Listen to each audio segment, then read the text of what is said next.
Bonjour. Là, en fait, aujourd'hui, j'ai envie de faire une vidéo sur un conte allemand écrit par les frères Grimm, Jacob et Wilhelm Grimm, qui s'intitule Blanche-Neige, parce que justement, c'est une histoire qui met en garde contre la jalousie et la quête de plus belle du royaume, quête de superficialité qui, en réalité, ne va mener à rien, qu'à la destruction. Alors, je vais juste raconter un petit peu l'histoire, parce qu'elle est assez importante. Justement, c'est pendant l'hiver, justement, dans un royaume magique, eh bien, dans un royaume, il y a une reine qui est assise au bord de sa fenêtre et est en train de coudre.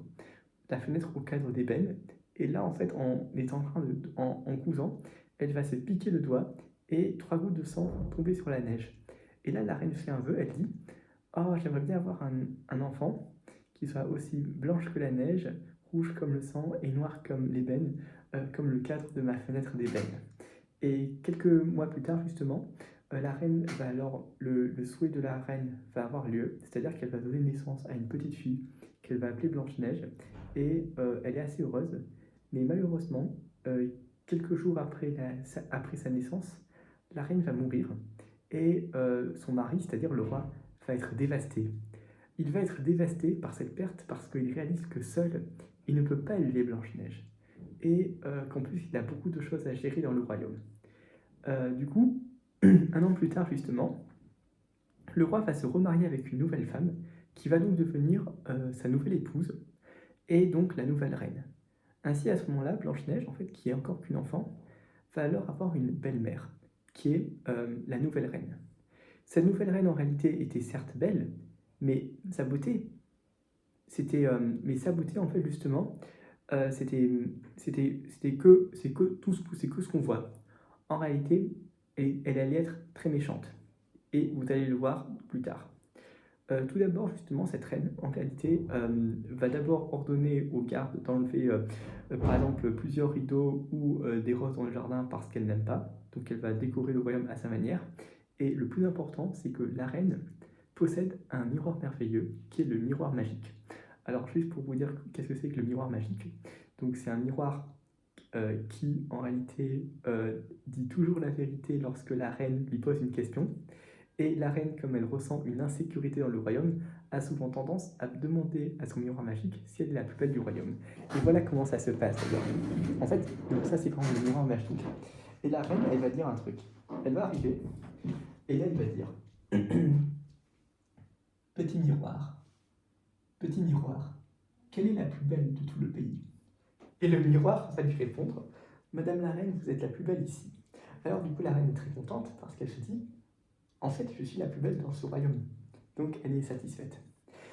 Cependant, il y a un truc qui se passe. C'est que Blanche-Neige grandit et devient toujours plus belle. Et un beau jour, justement, lorsqu'elle a 7 ans, elle va devenir plus belle que la reine. Et de nouveau, justement, comme la reine avait une routine qui était de poser la question à son miroir magique, elle va arriver devant le miroir et va lui demander: petit miroir, quelle est la plus belle de tout le pays? Donc elle pose la question habituelle au miroir. Et cette fois, le miroir va lui donner une toute autre réponse. Il va lui répondre: Madame la reine, vous êtes la plus belle dans ce royaume, mais Blanche-Neige est plus belle que vous. Alors du coup, la reine est furieuse. Elle se dit: Comment Blanche-Neige est la plus belle? Et là, en fait, elle n'a plus de repos, parce qu'elle comprend que Blanche-Neige est un obstacle à éliminer. Elle est désormais prête à tout. Lorsque la reine est alors une idée de comment elle va s'y prendre, elle convoque alors un garde-chasse et elle lui donne un ordre. Elle lui dit: Écoutez, je vais vous donner un ordre, mais vous devez n'en parler à personne. Vous allez emmener la princesse Blanche-Neige dans la forêt et vous allez la tuer. Mais par contre, pour que je sois sûre et certaine de votre réussite, je voudrais que vous m'apportiez son cœur et ses poumons dans cette boîte. Donc après, elle donne en fait au garde-chasse cette boîte. Le garde-chasse, bon, va accepter. Il va emmener Blanche-Neige dans la forêt, mais une fois dedans, eh bien, le garde-chasse, alors qu'il sort son épée, est alors bouleversé. Il réalise que Blanche-Neige est trop belle et décide finalement de ne pas la tuer, Et là, il lui raconte le plan de la reine pour la tuer. Et il lui demande de se cacher dans la forêt. Plus tard, justement, le garde-chasse va leur trouver un marcassin, va le tuer, va leur prélever en fait le cœur et les poumons, et va les mettre dans la boîte, et de retour au royaume, va les amener à la reine en lui montrant, regardez, j'ai les organes de Blanche-Neige. Donc en fait, il réussit à tromper la reine, et la reine qui est satisfaite de cette réussite va leur manger, va leur demander à un cuisinier de lui préparer ce repas, et elle va manger en fait justement le cœur et les poumons du sanglier en pensant que ce sont ceux de sa belle-fille Blanche-Neige. Et là, elle se dit, enfin, de nouveau, je suis la plus belle femme du royaume. Au même moment, justement, Blanche-Neige court dans la forêt et elle a très peur parce qu'il y a plein d'animaux. Et après avoir couru un long moment, elle trouve alors une petite cabane dans laquelle elle y entre pour se reposer. Et dans cette cabane, justement, elle voit que tout est petit parce qu'en fait, il y a des lits. Il y a en fait 7 lits, 7 petits couteaux, 7 petites assiettes, donc un mobilier qui est par 7 sur une table. Et donc Blanche-Neige va manger un peu du pain, des légumes, et va boire un peu de vin, et ensuite va s'allonger dans un des petits lits et pour s'endormir. Le soir, justement, les maîtres de la cabane vont arriver. En fait, ce sont des nains qui en fait travaillent dans la montagne ou dans la mine pour chercher de l'airain et de l'or qui habitent dans la cabane. Et justement, les nains vont d'abord être surpris parce qu'ils voient que quelqu'un est arrivé et passé dans la maison. Et ensuite, ils vont trouver justement Blanche-Neige qui est endormie dans le lit. Et ils trouvent qu'elle est très belle, donc ils décident de la garder. Et le lendemain, lorsque Blanche-Neige va se réveiller, et bien justement, elle va raconter ce qui lui est arrivé. Et les nains, comme ils sont touchés par son histoire, décident de l'héberger dans la cabane. Et en échange, Blanche-Neige, justement, va préparer le repas et s'occuper des tâches ménagères. Et ainsi, justement, Blanche-Neige vit avec les nains et elle est assez heureuse parce qu'elle a trouvé un nouveau foyer. Mais les nains, quand même, avant de partir, lui demandent de faire attention aux étrangers parce que bientôt, la marâtre saura que Blanche-Neige est vivante. Et voilà ce qui va se passer, justement. Dans le royaume, justement, la reine est persuadée d'être de nouveau la plus belle femme du royaume et pour en être sûre, quand même, elle va poser la question à son miroir magique. Et ce qui va se passer, c'est la chose suivante. Elle va dire « Petit miroir, quelle est la plus belle de tout le pays ?» Et là, le miroir va lui répondre « Madame la reine, vous êtes la plus belle dans ce royaume, mais Blanche-Neige qui vit chez les nains est plus belle que vous. » Alors la reine est furieuse, elle dit « Comment Blanche-Neige est en vie ? Mais du coup, le garde-chasse m'a trompée. » Et cette fois, elle est déterminée, elle doit la tuer et elle est prête à tout. Donc du coup, d'abord, la reine va alors entrer dans sa chambre secrète où elle pratique la magie noire, celle où elle n'avait pas encore utilisée pour le moment, et va se déguiser en une marchande qui vend des lacets de couleurs. Et justement, pour la première fois d'ailleurs, la reine va quitter son royaume, va traverser la forêt, traverser les 7 montagnes, et se rendre à la cabane des nains dans le seul but de tuer Blanche-Neige. Donc là déjà, on voit une progression dans sa malveillance, puisqu'elle quitte son royaume. Lorsque la reine arrive devant la cabane, elle frappe à la porte et dit « De belles marchandises, achetez, achetez !» Et Blanche-Neige lui dit « Mais qu'est-ce que vous vendez ?» La reine lui dit, en fait elle est déguisée, elle lui dit « Je vends de la bonne marchandise. » De la bonne marchandise, en fait elle transporte un panier, et elle dit « Je vends des lacets de toutes les couleurs. » Et elle va sortir de sa boîte un lacet tressé de diverses couleurs, donc en fait un ruban. Et justement, Blanche-Neige va la laisser entrer. Et une fois à l'intérieur, elle va lui dire tiens, je vais te montrer comment faire un lacet, d'accord? Je vais te montrer comment il faut attacher ce ruban autour de ta taille. Et Blanche-Neige, qui ne se pose pas plus de questions, va se laisser faire. Et la femme, justement, qui est la reine, va alors commencer à attacher le ruban autour de sa taille comme cela. En fait, donc elle va faire un nœud. Voilà, donc en fait, là elle fait un nœud. Mais brusquement, elle va serrer le lacet si fort, tellement fort, que Blanche-Neige va cesser de respirer et va tomber sur le sol comme morte. Et justement, la reine, qui enfin a réussi, dit « Haha, maintenant, tu as fini d'être la plus belle !» C'est-à-dire qu'elle pense qu'elle a enfin réussi à prendre sa revanche et que maintenant c'est fini, elle a réussi. Et ensuite, elle quitte rapidement la cabane des nains. Le soir, lorsque les nains rentrent à la cabane, Ils trouvent Blanche-Neige inconsciente et ne savent pas ce qui est arrivé. C'est alors qu'un des nains va relever Blanche-Neige et va découvrir autour de sa taille le lacet qui serrait. Et là, tout de suite, l'un d'eux va prendre alors un couteau et va couper le lacet, c'est-à-dire qu'ils vont l'enlever. Et là, Blanche-Neige va se réveiller et va raconter ce qui s'est passé. Donc les nains qui ne sont pas dupes vont comprendre que tout de suite que la femme qui s'était présentée, c'était la reine qui était déguisée. Et là, ils lui disent, fais très attention, ne laisse entrer personne dans la cabane. Parce que la reine avait voulu te tuer. Donc Blanche-Neige va être prudente maintenant. Plus tard, lorsque la méchante reine retourne dans son royaume, elle interroge son miroir magique et lui demande, petit miroir, quelle est la plus belle de tout le pays? Et le miroir va lui répondre, Madame la reine, vous êtes la plus belle ici, mais Blanche-Neige est toujours plus belle que vous. Alors la reine est furieuse et dit, comment? Blanche-Neige est toujours en vie? Mais comment c'est possible? Et lorsqu'elle apprend que c'est parce que les nains avaient coupé le lacet pour la réveiller, elle comprend que les nains sont des obstacles et qu'elle doit utiliser une méthode encore plus cruelle. Et elle est déterminée. Justement, la reine décide de retourner à la charge et voilà comment elle va faire. Elle va d'abord prendre en fait une verrerie en chimie, un Erlenmeyer. Alors d'abord, je vais faire une petite parenthèse. La physique-chimie, en fait, c'est le programme de 5e au collège.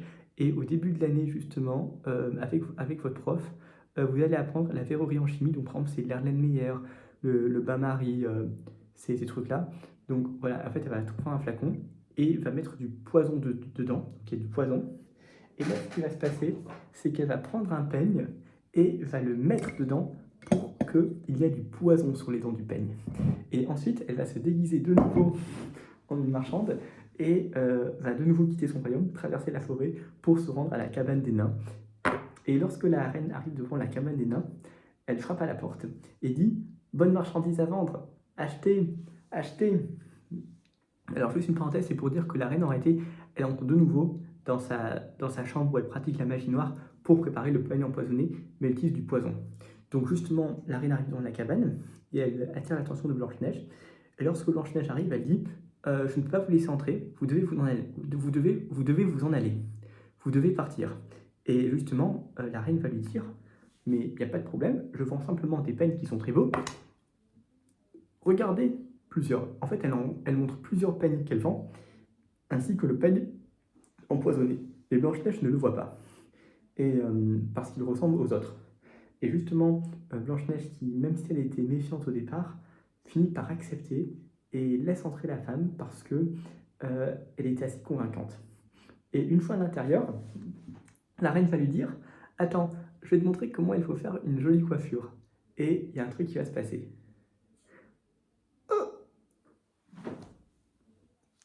Et ce qui va se passer, c'est-à-dire que justement, la reine va lui dire « Je vais te montrer comment il faut faire une jolie coiffure. » Et dès qu'elle met le peigne dans les cheveux de Blanche-Neige, eh bien, Blanche-Neige perd connaissance à cause du poison.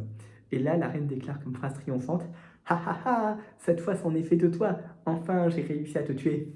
Et ensuite, la reine quitte rapidement la cabane des nains pour retourner à son royaume. Le soir, lorsque les nains rentrent à la cabane, justement après le travail, ils trouvent Blanche-Neige de nouveau inconsciente. Et là, on a très peur. Ils comprennent que la reine était arrivée à nouveau et ne savent pas ce qui s'est passé. C'est alors que là, un des nains va trouver dans les cheveux de Blanche-Neige le peigne qui est empoisonné. Et dès qu'un des nains va enlever le peigne, Blanche-Neige va se réveiller et va leur raconter ce qui s'est passé. Les nains comprennent donc tout de suite que c'était de nouveau la reine qui était arrivée et ils lui demandent maintenant de faire très attention aux étrangers, d'abord de ne laisser entrer personne dans la cabane et de ne pas accepter de cadeaux provenant des inconnus. Donc Blanche-Neige s'ouille de nouveau. Au même moment, justement, la reine est de nouveau au royaume et est de nouveau devant son miroir magique en train de le consulter. Et elle dit « Miroir, petit miroir, quelle est la plus belle de tout le pays ?» Et le miroir va lui répondre « Madame la reine, vous êtes la plus belle ici, mais Blanche-Neige est toujours plus belle que vous. » Donc comme naguère, il donne toujours la même réponse. Alors du coup, la reine est en colère, elle dit « Blanche-Neige devra mourir cette fois, et ce, quand il devrait m'en coûter la vie !» Parce qu'elle réalise que les nains ont de nouveau réussi à sauver Blanche-Neige en enlevant le peigne de ses cheveux. Alors, justement, comme la reine est vraiment en colère maintenant parce qu'elle réalise qu'elle n'y arrive pas, elle va cette fois-ci utiliser une méthode extrêmement cruelle. Tout d'abord, elle va entrer dans une chambre secrète dans laquelle personne ne pénètre et va s'y enfermer. Donc elle se coupe du monde extérieur Et là, va préparer la fameuse pomme empoisonnée, comme celle-ci. Et justement, cette pomme, elle était en fait blanche et rose de peau et fraîche à croquer. Mais le simple fait de prendre une bouchée va causer la mort de la personne. Et justement, la reine va de nouveau se déguiser en une marchande et va mettre la pomme empoisonnée avec d'autres pommes qui sont inoffensives et va en fait traverser à nouveau la forêt pour se rendre à la cabane des nains. Dès que la reine arrive devant la cabane des nains, elle frappe à la porte et Blanche-Neige, devenue désormais très méfiante parce qu'elle avait déjà survécu à 2 tentatives, répond « Je ne dois laisser entrer personne. Les nains me l'ont défendu. » Alors justement, la reine lui dit « Il n'y a pas de problème. J'arriverai bien à vendre mes pommes ailleurs, mais j'aimerais bien t'en offrir une. » Et Blanche-Neige, qui est méfiante, lui répond « Non, non, non, je ne dois rien prendre. » Et là, ce qui va se passer, c'est très cruel. C'est une méthode la plus perverse. Parce que voilà ce qui va se passer. La reine va lui dire « Mais dites-moi de quoi vous avez peur. Je vais vous montrer que cette pomme est inoffensive, d'accord ?» Et là, elle va dire « Regardez. » Elle prend un couteau et coupe la pomme en 2 moitiés. Et elle va lui dire « Moi, je vais manger la partie blanche de la pomme, d'accord? Et vous mangerez la partie rouge. » Mais en fait, ce qui s'était passé, c'est que la reine avait préparé la pomme de telle sorte que seule la partie rouge était empoisonnée. C'est-à-dire que la partie blanche, elle est inoffensive, et elle est normale. Donc justement, la reine va manger la partie inoffensive de la pomme, la partie blanche, comme ça, en disant la pomme est délicieuse, et vous voyez, il n'y a rien qui m'arrive. » Et Blanche-Neige, qui désormais a complètement baissé sa garde, accepte de manger l'autre moitié, et dès qu'elle pose ses lèvres sur la pomme,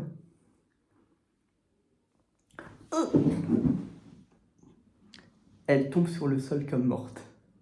Alors justement, la reine, qui désormais est persuadée de sa réussite, rit aux éclats et déclare comme phrase triomphante « Ha ha ha! Ah! Blanche comme neige, rouge comme sang, noire comme l'ébène. Cette fois-ci, les nains ne pourront pas te réveiller. » C'est-à-dire qu'elle dit « Ha ha ha! Cette fois-ci, les nains ne pourront pas te réveiller. » C'est-à-dire que pour une fois, la reine est persuadée que enfin, elle a réussi de manière définitive parce que le poison a été ingéré et ne pourra pas être enlevé.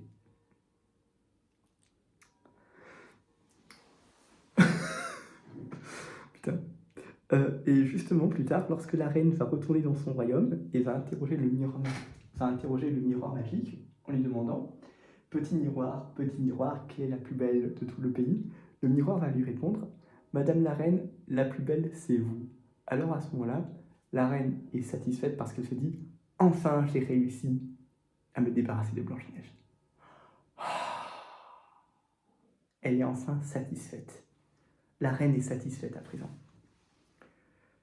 Le soir, justement, lorsque les nains rentrent à la cabane, ils trouvent Blanche-Neige de nouveau inconsciente. Mais cette fois, ils ne savent pas ce qui s'est passé et ne parviennent donc pas à la réveiller.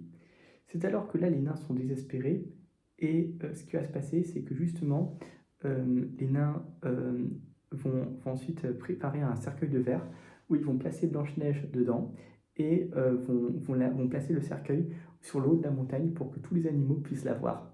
Et justement, un des nains va toujours rester à ses côtés pour veiller sur Blanche-Neige et les animaux de la forêt vont également pleurer sur sa tombe, comme par exemple, justement, il y aura un hibou, un corbeau et une colombe qui vont tous pleurer Blanche-Neige à cause de sa mort.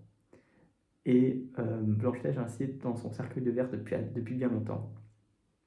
Mais un beau jour, justement, il y a donc un prince qui arrive et qui trouve Blanche-Neige endormie dans le cercueil. Et il a très envie de l'emporter avec elle. Mais les nains, justement, lui disent mais on ne va pas vous laisser parce qu'on ne vous connaît pas trop. Mais justement, le prince insiste et finalement, les nains acceptent que le prince emporte le cercueil de Blanche-Neige avec lui. C'est alors que là, les 2 hommes, en fait, justement, vont transporter le cercueil de verre, mais en chemin, un des porteurs va trébucher sur une racine et va tomber. Et sous l'effet du choc, justement, le morceau de pomme empoisonnée va sortir du gosier de Blanche-Neige et ainsi elle va se réveiller. C'est alors que justement, Blanche-Neige se réveille même si elle avait avalé la pomme empoisonnée. Et là, justement, un mariage va avoir lieu. Plus tard, justement, lorsque la méchante reine est invitée au mariage, elle ne s'attend pas, elle ne sait pas trop ce qui va se passer. Et dès qu'elle reconnaît Blanche-Neige, elle a très envie de la tuer. Mais Les gardes ont en réalité mis sur un feu de charbon ardent des souliers de fer brûlants et vont les apporter devant la reine.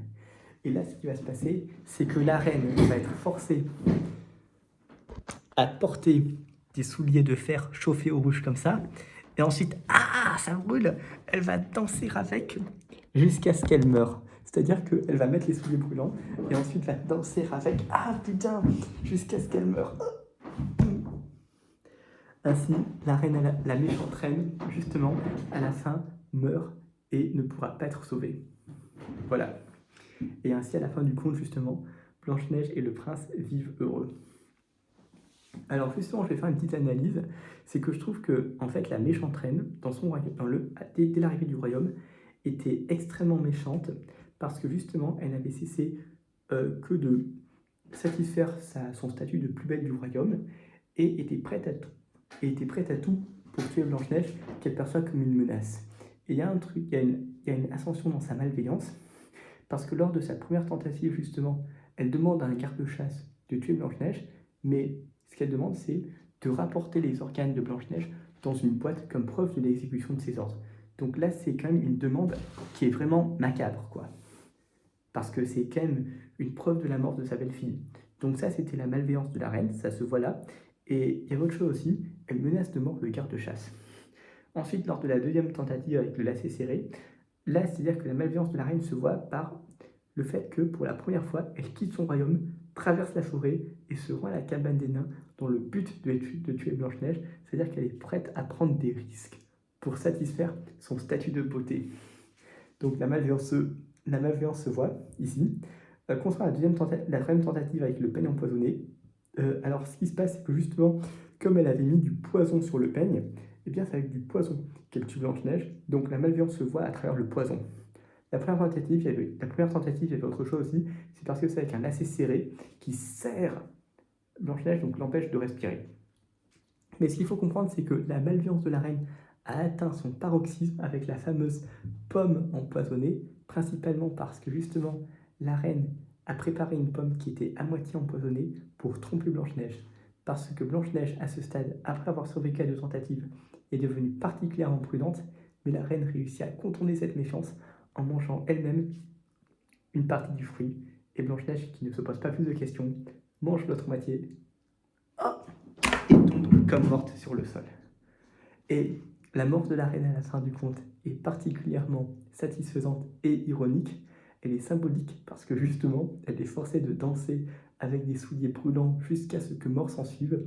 Et là, ce qui se passe, c'est que le feu permet en fait de purifier la présence de la reine du royaume ainsi que toute sa malveillance. C'est-à-dire qu'avec sa présence disparue, purifiée du royaume, eh bien, tout le royaume est enfin libéré de l'influence néfaste et malveillante de la reine. Et donc, la paix est enfin rétablie dans le royaume. La paix est enfin rétablie au sein du royaume et la reine ne pourra plus jamais revenir faire du mal à quiconque. Voilà. Donc finalement, c'est-à-dire que la reine était extrêmement méchante et même si elle avait essayé de... C'est pour montrer un truc, la quête de superficialité qui consiste à rester la plus belle du royaume ne mène à rien parce que la reine tombe dans une sorte de spirale ou destructrice où elle est prête à tuer Blanche-Neige et finalement, c'est elle qui va mourir avec des souliers brûlants. Voilà.